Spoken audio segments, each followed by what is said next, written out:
空间交易会爆出菩提古树即将现世的消息，阶魔二鬼被化为灰烬。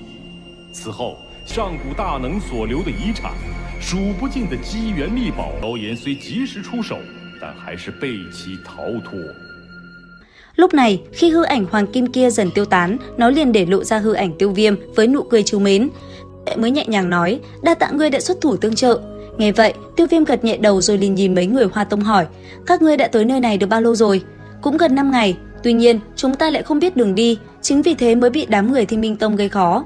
Tiếp theo, chúng ta cùng đi chứ, hai bên gộp lại thì vẫn tốt hơn là hành động một mình, mà như vậy cũng dễ trợ giúp nhau hơn. Được chúng ta đi về phía đông trước, phía tây đã bị một con viễn cổ thiên ma mãng thực lực ngũ chuyển đấu tôn đỉnh phong chiếm cứ.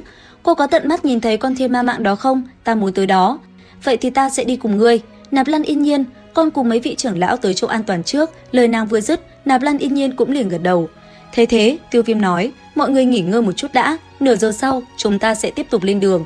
Lời của anh ấy vừa dứt, tất cả cũng gật đầu rồi liền ngồi xuống nghỉ ngơi sau trận chiến. Cứ thế, thời gian cũng mau chóng qua đi. Không lâu sau, Tiêu Viêm cùng mọi người lúc này thân hình đang bay nhanh trên khoảng không rộng lớn. Vừa đi, mọi người cũng vừa cùng nhau bàn bạc về hành trình tiếp theo. Và tất nhiên, Tiêu Viêm cũng không quên hỏi Vân Vận về Thiên Ma Mãng. Đáp lại, Vân Vận cũng nói cho Tiêu Viêm cùng mọi người biết toàn bộ thông tin về nó. Sau đó, thân hình mọi người lại mau chóng lao đi. Thế nhưng bất ngờ, trong lúc mấy người đang di chuyển thì xung quanh bất ngờ xuất hiện rung động, núi rừng bắt đầu rung chuyển. Sau đó, từ đâu một cái đuôi rắn khổng lồ màu đen dài chừng trăm trượng từ đâu đã lao ra rồi đập tới thân ảnh của 5 người Tiêu Viêm. Thế vậy không chút chậm trễ, Tiêu Viêm liền vung quyền rồi hợp lực cùng mọi người đập bay cái đuôi kia ra xa. Tuy nhiên, con thiên ma mãng kia rất nhanh đã dùng thân hình khổng lồ của nó bao vây mấy người Tiêu Viêm lại. Sau khắc đó, chỉ thấy thân hình của con mãng xà màu xanh kia đã bao trùm nơi đây, toàn bộ những ngọn núi khổng lồ đều bị nó cuốn lấy. Sau đó, nhân lúc mọi người đang hỗn loạn, con mãng xà kia lại từ đâu há cái miệng rộng, đớp thẳng về phía đám người Tiêu Viêm trước mắt.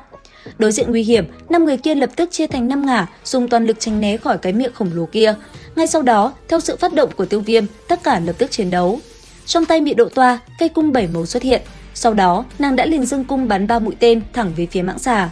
Trúng một đòn đó, con mãng xà kia cũng liền gầm lên, nó lập tức phóng người lên định trả đũa. Thế nhưng ở gần đó, Vân Vận trường kiếm trong tay đã vung lên. Nháy mắt, chỉ thấy sau lưng nàng xuất hiện từng phù văn ấn ký tỏa ra, thi triển một đòn mạnh mẽ, nàng liền phóng ra công kích về phía mãng xà. Tích tắc, chỉ thấy hai luồng ánh sáng xoẹt qua, thân thể mãng xà như bị từng vết kiếm cứa vào, làm nó giãy giụa trong đau đớn. Chưa hết, ngay khi mãng xà đang gào thét thì ở gần đó, Tiểu Y Tiên bàn tay đã vận chuyển, ánh sáng màu tím trong chớp mắt đã hóa thành một luồng xoáy trên đỉnh đầu của mãng xà. Sau đó, cơn mưa độc tố chỉ trong chớp mắt ngắn ngủi đã rơi ào ào xuống người con mãng xà kia, làm nó hét lên từng tiếng thê thảm. Cùng lúc đó, khi thấy con mãng xà kia đang kiệt quệ, Thanh Lân từ lúc nào đã liền kết ấn. Sau đó, theo miệng nàng lẩm bẩm, phù văn ấn ký tam hoa đồng đã sáng lên. Đến khi nàng mở ra, chỉ thấy luồng ánh sáng như tia chớp đã phóng vào đại não của mãng xà, rồi giam cầm nó ở bên trong chiếc lồng giam tam hoa đồng. Tuy nhiên, con mãng xà kia lại rất mạnh, Thanh Lâm vẫn chưa thể thuần phục nó. Ngay lập tức, nàng liền nói mọi người áp chế nó để nàng thi triển bí pháp. Nghe được lời của nàng, Tiêu Viêm thân hình lập tức phóng lên, kết thủ ấn, trong con mắt Tiêu Viêm ánh vàng lóe lên. Chớp mắt, từ nơi anh ấy đang đứng, hư ảnh một cự hán khổng lồ màu vàng kim cũng liền hiện ra, đứng sừng sững giữa trời. Sau đó, cự nhân kia gầm lên, theo tiếng gầm thét của Tiêu Viêm, một luồng sức mạnh kinh khủng khiếp bạo nộ, chỉ trong chớp mắt, nó đã đập về phía con mãng xà. Khoảnh khắc va chạm, một vụ nổ kinh thiên động địa bạo phát, không trung như bị xé rách làm nhiều mảng, kinh khí ầm ầm tản ra xung quanh. Đến khi kinh khí qua đi, chỉ thấy con mãng xà kia đã bị đập bay, thế nhưng nó vẫn chưa khuất phục, lại một lần nữa, nó lao về phía Tiêu Viêm mà húc vào. Thấy vậy, thủ ấn lần nữa biến đổi, Tiêu Viêm điều khiển cự nhân vung tay. Ngay sau đó, cự nhân liền cầm chặt lấy cái mồm của mãng xà và cản nó lại. Nhìn con thiên mãng đang không ngừng giãy giụa trong tuyệt vọng kia, mọi người lại một lần nữa phối hợp để Thanh Lân thi triển bí pháp. Chỉ trong nháy mắt, lại một màn đặc sắc hiện ra giữa không trung. Giờ khắc đó, Thải Lân, Tiểu Y Tiên và Vân Vận vô cùng ăn ý, cả ba liên tục công kích con mãng xà kia, khiến nó muốn chạy cũng không được. Còn Tiêu Viêm, anh ấy thì túm chặt lấy cái đầu của mãng xà, giúp Thanh Lân thi triển bí pháp. Cứ thế, mấy người hành động vô cùng nhanh gọn. Bởi vậy mà chẳng mấy chốc, khi bích xà tam hoa đồng của Thanh Lân chiếu vào mắt con thiên mãng, Tiêu Viêm cũng lập tức lùi lại. Bất giác, anh ấy lẩm bẩm nói, bích xà tam hoa đồng của Thanh Lân quả thật đáng sợ, nếu ta là người của xà tộc thì e rằng ta cũng sẽ giống như ma mãng đó. Lời vừa dứt, theo ánh nhìn của Tiêu Viêm, nhất thời ở trên đầu thiên ma mãng liền xuất hiện một đóa hoa màu xanh biếc.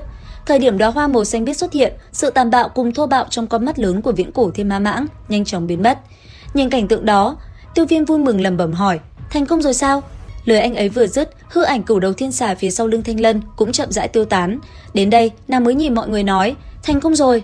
Nghe được thanh âm đó, mọi người đều cảm thấy vui mừng. Không chậm trễ, Tiêu Viêm vội vã nói: "Mau, chúng ta đi tìm Thiên Ma huyết trì." Dứt lời, anh ấy lập tức động thân, lao nhanh tới ngọn núi phía trước, mà đám người Thải Lân, Tiểu Y Tiên cũng nhanh chóng bám sát theo sau. Đoàn người Tiêu Viêm băng qua núi Sương thì ai nấy cũng đều khẽ nhíu mày, sau đó tiếp tục đi đến tận cuối sân động rồi mới ngừng lại. Cuối sân động là một đống loạn thạch màu đỏ tươi, còn ngay cạnh đó là một cái ao tràn ngập huyết dịch lớn chừng 10 trượng. Nhìn huyết trì khiến cho người ta thấy tê dại này, Tiểu Y Tiên không nhịn được sự tò mò, bèn mở miệng hỏi: "Đây chính là Thiên Ma huyết trì sao?" Tiêu Viêm khẽ gật đầu, hắn có thể cảm ứng được trong huyết trì này có một nguồn năng lượng cực kỳ nồng đậm. Sau đó, anh ấy nhìn mọi người nói: "Trong khoảng thời gian này, Thanh Lân hãy để Viễn Cổ Thiên Ma Mãng tiếp tục trấn thủ nơi đây." Nghe vậy, Thanh Lân liền gật đầu rồi hỏi lại: "Sẽ không xảy ra chuyện gì chứ?" "Yên tâm đi, mặc dù năng lượng ở nơi này rất cuồng bạo, thế nhưng ta vẫn có thể chịu được. Một khi đã như thế, người hãy cẩn thận một chút, nếu như có biến cố thì lập tức phát ra tín hiệu." Nghe vậy, Tiêu Viêm khẽ gật đầu, sau đó anh ấy không hề do dự mà nhảy vào trong huyết trì. Thế nhưng ngay khi anh ấy đi vào, một cảm giác nóng rát và đau đớn liền ập tới. Đến đây, Tiêu Viêm liền dùng ra dị hỏa bao bọc lấy thân thể. Thật may, khi dị hỏa vừa xuất hiện, năng lượng cuồng bạo từ huyết trì lập tức bị tiêu biến, năng lượng tinh thuần còn lại lập tức bị Tiêu Viêm hấp thu. Sau khi những luồng năng lượng tinh thuần không ngừng tràn vào trong cơ thể, Tiêu Viêm mới vui sướng nói: "Đây quả thật là một nơi tu luyện hoàn mỹ." Dứt lời, anh ấy lại nhắm mắt rồi tiếp tục tiến hành tu luyện. Cùng lúc đó ở bên ngoài, 4 chị em mỗi người một ngả nhìn về phương xa, mặc dù đi cùng nhau, thế nhưng lại chẳng ai nói với nhau câu nào. Trở lại với Tiêu Viêm, sau một thời gian nhắm mắt tu luyện thì rốt cuộc anh ấy cũng mở hai mắt, đồng thời vào lúc đó, một luồng kinh khí ầm ầm bạo phát.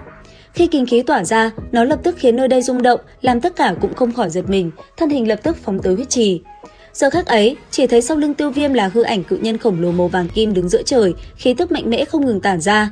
Nhìn anh ấy như vậy, Thải Lân đột nhiên lẩm bẩm nói: "Khí tức mạnh hơn rất nhiều, đã đột phá cửu tinh đấu tôn thành công rồi sao?" Theo thanh âm nàng vừa dứt, ở giữa không trung, hư ảnh cự nhân màu vàng kim kia mới từ từ thu liễm. Sau đó, thân hình Tiêu Viêm với vẻ mặt rạng rỡ hiện ra. Nhìn mấy người xung quanh, Tiêu Viêm liền hỏi: "Chúng ta đã chậm trễ mấy ngày rồi, xem ra cần tăng tốc tới cổ vực thai, bằng không nếu muộn quá e rằng không tốt." Nghe vậy, Thải Lân cùng mấy người bên cạnh cũng khẽ gật đầu. Thấy thế, Tiêu Viêm cười nhẹ nói: "Đi thôi, không nên chậm trễ." Đáp lại, Thải Lân liếc sang bên cạnh nhìn vào Thiên Ma Mãng lạnh giọng: "Dùng Thiên Ma Mãng như tọa kỵ cũng được chứ nhỉ?" Lời nàng vừa dứt, Tiêu Viêm nhảy miệng cười. Ngay sau đó, anh ấy liền nhảy lên lưng Thiên Ma Mãng. Thấy thế, mấy người Mị Độ Toa cũng mau chóng theo sau nhảy lên. Dưới sự điều khiển của Thanh Lân, đoàn người liền cùng nhau tiến về phương xa. Chẳng bao lâu sau, dưới tốc độ di chuyển tuyệt vời của Thiên Ma Mãng, đoàn người Tiêu Viêm rốt cuộc cũng tới được địa phương mới. Đến đây, mọi người dừng lại và thu hồi hư ảnh Thiên Mãng. Xong xuôi, cả đội cùng nhau tiến về phía xa. Dần dần, trước mắt mọi người bây giờ đã là một khu di tích rộng lớn. Nhìn ở đây đã có rất nhiều người, Tiêu Viêm liền truyền âm nói: "Mọi người cẩn thận." Dứt lời, 5 người Tiêu Viêm mới chậm rãi đi vào sâu bên trong dưới ánh nhìn của đám người xung quanh. Bất chợt ở phía xa, Tiêu Viêm nhìn thấy một đám người quen cũ, đó chính là Phượng Thanh Nhi, hai bên liền lườm nhẹ nhau một cái với ánh mắt sắc lẹm. Tuy nhiên, Tiêu Viêm người đông thế mạnh, anh ấy cũng chẳng sợ chút nào. Cứ thế, anh ấy cùng mấy nàng hậu cùng nhau tiến về phía trước. Và liệu rằng tiếp theo, giữa hai thế lực này sẽ còn xảy ra chuyện gì? Theo dõi kênh YouTube Review 5 phút để biết thêm chi tiết các bạn nhé. Xin chào và hẹn gặp lại!